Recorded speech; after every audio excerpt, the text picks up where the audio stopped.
नमस्कार दोस्तों, राधे राधे, जय श्री कृष्णा। एक दिन की बात है, राजा परीक्षित शिकार के लिए जंगल गए। वहां उन्होंने देखा कि एक बैल और एक गाय आपस में कुछ बातें कर रहे हैं। भागवत पुराण में बताया गया है कि धर्म के देवता बैल रूप में और पृथ्वी देवी गाय के रूप में वहां मौजूद थी। सरस्वती नदी के तट पर बैल गाय से पूछ रहा था, क्या आप मेरा एक पांव देखकर दुखी तो नहीं हो रही हैं? बैल के मुख से ऐसी बातें सुनकर पृथ्वी देवी बोली, हे धर्मदेव, आप तो सब कुछ जानते ही हैं। जब से श्री कृष्ण मुझे छोड़कर गए हैं तभी से मैं दुखी हूँ। तभी राजा परीक्षित ने देखा कि एक मुकुट पहना व्यक्ति धर्म रूपी बैल को डंडे से पीट रहा है और गाय को लात मार रहा है। गाय और बैल को इस तरह पीटता देख राजा परीक्षित क्रोधित हो उठे और पास आकर बोले, रे पापी, तुम इन दोनों को क्यों मार रहे हो? हे पापी, तू कौन है? मेरे राज्य में तुम्हें ऐसा करने का साहस कैसे हुआ? मैं इसकी सजा तुम्हें अवश्य दूंगा। इतना कहकर राजा परीक्षित ने तलवार निकाल ली और कहा, आज तेरी मौत निश्चित है, अब तू मुझसे नहीं बच सकता। राजा परीक्षित के हाथों में तलवार को देखकर वह व्यक्ति डर से कांपने लगा।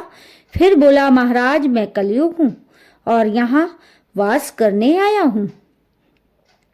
इतना कहकर वह राजा के चरणों में गिर गया।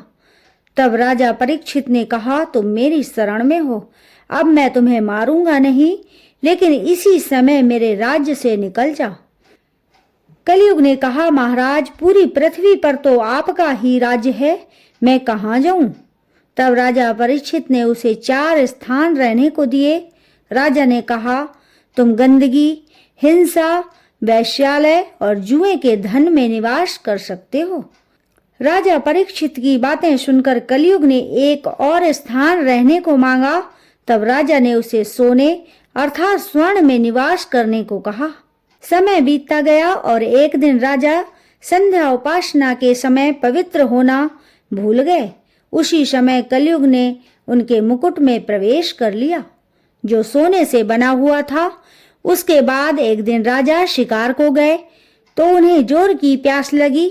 वे पास ही स्थित एक ऋषि के आश्रम में गए। ऋषि उस समय तपस्या में लीन थे। राजा ने उनसे जल देने को कहा, लेकिन तपस्या में लीन होने के कारण वह राजा की बातें सुन नहीं सके। बार बार कहने पर जब राजा परीक्षित को पानी नहीं मिला तो उन्होंने एक मृत सांप को ऋषि के गले में डाल दिया और वहां से चले गए। ऐसा कलयुग के प्रभाव के कारण हुआ। कलयुग के प्रभाव से राजा परीक्षित की बुद्धि भ्रष्ट हो चुकी थी। कुछ समय बाद जब ऋषि भृंगी आश्रम लौटे तो ऋषि के गले में मृत सांप को देखकर वे क्रोधित हो गए। उसके बाद उन्होंने श्राप देते हुए कहा, ऐसा अधर्म जिसने भी किया है उसकी मृत्यु आज से ठीक 7वें दिन तक्षक नाग के काटने से हो जाएगी। फिर ऐसा ही हुआ। 7वें दिन राजा परीक्षित को तक्षक नाग ने काट लिया और उनकी मृत्यु हो गई। ऐसा माना जाता है कि उसी दिन से कलयुग का आरंभ हो गया।